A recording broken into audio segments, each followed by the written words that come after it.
एक जंगल में एक हाथी और एक बकरी रहते थे। दोनों बहुत पक्के दोस्त थे। दोनों साथ में मिलकर हर दिन खाने की तलाश करते और साथ में ही खाते थे। एक दिन दोनों खाने की तलाश में अपने जंगल से बहुत दूर निकल गए। वहां उन्हें एक तालाब दिखाई दिया। उसी तालाब के किनारे एक बेर का पेड़ था। बेर का पेड़ देखकर हाथी और बकरी बहुत खुश हुए। वो दोनों बेर के पेड़ के पास गए। फिर हाथी ने अपनी सूंड से बेर के पेड़ को जोर से हिलाया और जमीन पर ढेर सारे पके हुए बेर गिरने लगे। बकरी जल्दी जल्दी गिरे हुए बेरों को इकट्ठा करने लगी। संयोगवश उसी बेर के पेड़ पर एक चिड़िया का घोंसला भी था, जिसमें चिड़िया का एक बच्चा सो रहा था और चिड़िया दाने की खोज में कहीं गई हुई थी। बेर का पेड़ जोर से हिलाने के कारण चिड़िया का बच्चा घोंसले से बाहर तालाब में गिर पड़ा और डूबने लगा।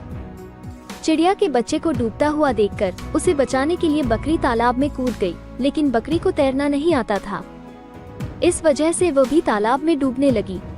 बकरी को डूबता हुआ देखकर हाथी भी तालाब में कूद गया और उसने चिड़िया के बच्चे और बकरी दोनों को डूबने से बचा लिया।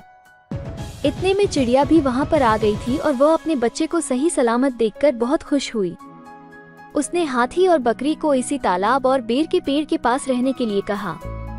तब से हाथी और बकरी भी चिड़िया के साथ उस बेर के पेड़ के नीचे रहने लगे। कुछ ही दिनों में चिड़िया का बच्चा बड़ा हो गया। चिड़िया अपने बच्चे के साथ जंगल में घूम कर आती थी और हाथी और बकरी को जंगल में किस पेड़ पर फल लगे हैं इसकी जानकारी देती थी। इस तरह हाथी, बकरी और चिड़िया मजे में रहते और खाते पीते थे। मेरे प्यारे बच्चों, यहाँ से यह सीखने को मिलता है कि हमें किसी का बुरा नहीं करना चाहिए। अगर हमारी गलती से किसी को परेशानी होती है तो उस गलती को सुधारना चाहिए और मन मुटाव दूर करते हुए एक दूसरे की मदद करनी चाहिए। ऐसी ही प्यारी प्यारी कहानियाँ सुनने के लिए अपने इस प्यारे से चैनल को सब्सक्राइब करें और लाइक करें और सारे प्यार से बोलो जय श्री राम।